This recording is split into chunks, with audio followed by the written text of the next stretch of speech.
Saya Ical di sini bersama teman baca ya.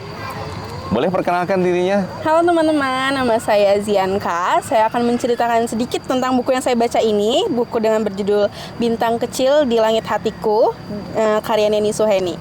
Zianka sekolah di mana? Saya sekolah di Homeschooling Bening. Oke, kelas berapa? Saya kelas 12, teman-teman. Kelas 12, baik. Hari ini bukunya kayaknya tebel ya? Lumayan.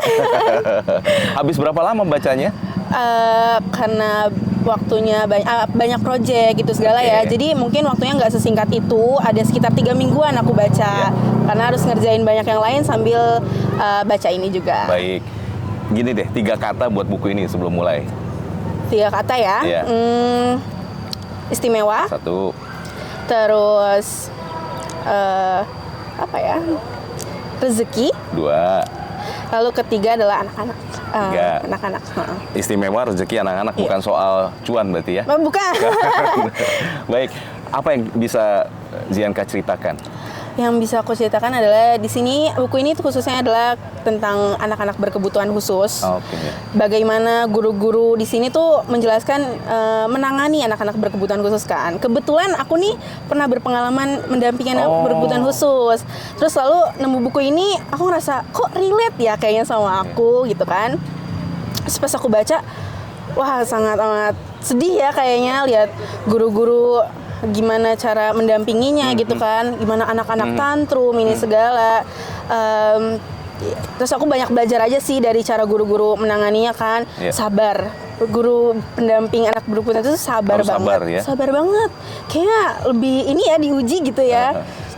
Terus belum lagi yang anaknya ada yang berkelakuan seperti ini kan beda-beda ya. Jadi aku sangat termotivasi sih Membaca ini. Nah, dari bacaan ini kira-kira bagian dari sifat atau sikap guru apa yang Zianka pengen cobain nih gitu? Aku tuh pengen sabar sih sebenarnya, sama bersyukur. Sabar, bersyukur. Karena pas aku baca ini ternyata banyak loh guru-guru yang nggak sanggup ngelanjutin pekerjaan ini. Ada yang, kayaknya saya nggak bisa lanjutin ini. Ini terlalu berat gitu. Jadi aku ngerasa tertantang. Oh, ternyata susah gitu ya, dan butuh sabar yang lebih ekstra daripada guru-guru lain mungkin. Gitu. Jadi itu yang mau aku coba sih, yang sabarnya yang berkali-kali lipat, itu yang pengen aku gituin. Di bagian buku ini mana yang sangat menyentuh?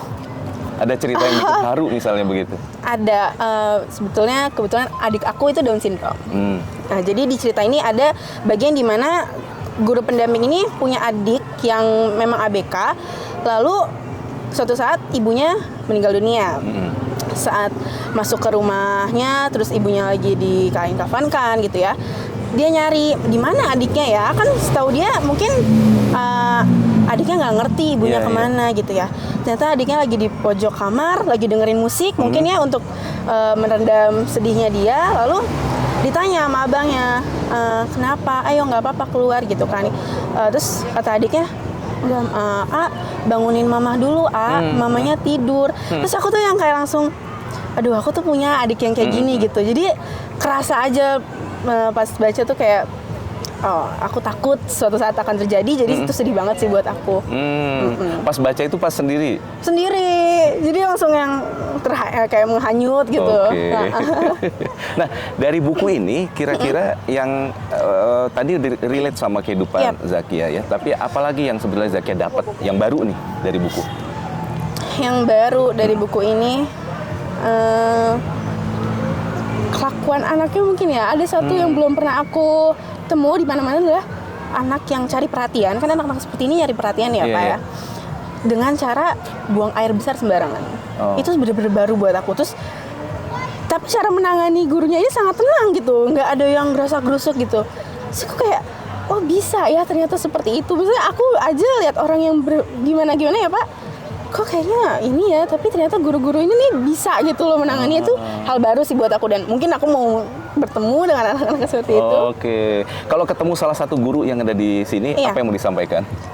Aku mau berterima kasih banget, berterima kasih banget. Terus gimana ya, kok aku tuh pengen belajar banyak aja dari guru ini. Kok bisa mereka menangani seperti itu, terus kenapa bisa seikhlas dan sabar itu. Aku mau banget kalau ketemu sih, banyak belajar aja. Kalau kamu dikasih kesempatan mengisi satu bab, apa yang kamu mau tulis di buku ini? Ini satu bab ya. Iya. Mungkin kisah aku sama murid aku dulu pas aku ngedampingin. Kan pendekatannya susah ya Pak, lumayan daripada anak-anak biasa ya. Pendekatan saya tuh sama dia tuh hampir 2 minggu lebih, bahkan kadang sebulan gitu ya Pak. Iya. Tapi dengan aku tuh selalu percaya kalau aku tuh bisa kok, aku bisa ngajar dia tuh, aku bisa deket sama dia. Akhirnya deket. Terus dia tadinya nggak bisa ngomong, kalau masuk ruangan nggak bisa ngomong assalamualaikum, dia nggak bisa. Aku ajarin, aku pelan-pelan pendekatan. Akhirnya akhir bulan dia ngomong pas masuk ruangan, assalamualaikum. Aku tuh terharu banget. Terus langsung kayak, ya Allah aku berhasil gitu, ternyata aku bisa. Mau kamu kasih judul apa itu babnya? Apa ya? Sabar, mungkin sabar yang Sabar ala Zakia. Iya, sabar ala Zakia mungkin. Baik, Zakia, sekarang terakhir nih ya, Iya. untuk teman-teman ya, apa yang kalau Zakia harus mengiklankan buku ini kira-kira begitu, apa yang menarik yang membuat mereka mau membaca? Coba sampaikan. Menurut aku bagi orang-orang di luar sana yang mungkin ingin mencoba menjadi guru pendamping atau ingin melihat lah gimana sih cara orang-orang menanganinya dan bagaimana sih anak-anak itu berkegiatan sehari-harinya. Mungkin ini bisa dibaca karena ini tentang kegiatan sehari-hari mereka dan bagaimana cara menanganinya. Jadi untuk orang-orang di luar sana yang mau memiliki gambaran dan harus mempunyai persiapan gitu ya, mungkin ini bisa dibaca bukunya. Baik, terima kasih Zakia. Iya, sama-sama. Terima kasih sahabat baca semua di rumah semua. Ayo kita terus membaca. Zakia, ada satu kata terakhir? Gini, jadi seandainya kamu tahu anak-anak berkebutuhan khusus itu adalah anak-anak titipan surga. Mereka adalah surga-surga yang tersembunyi. Iya, jadi ayo kita terus baca, tambah pengetahuan. Salam semuanya. Terima kasih.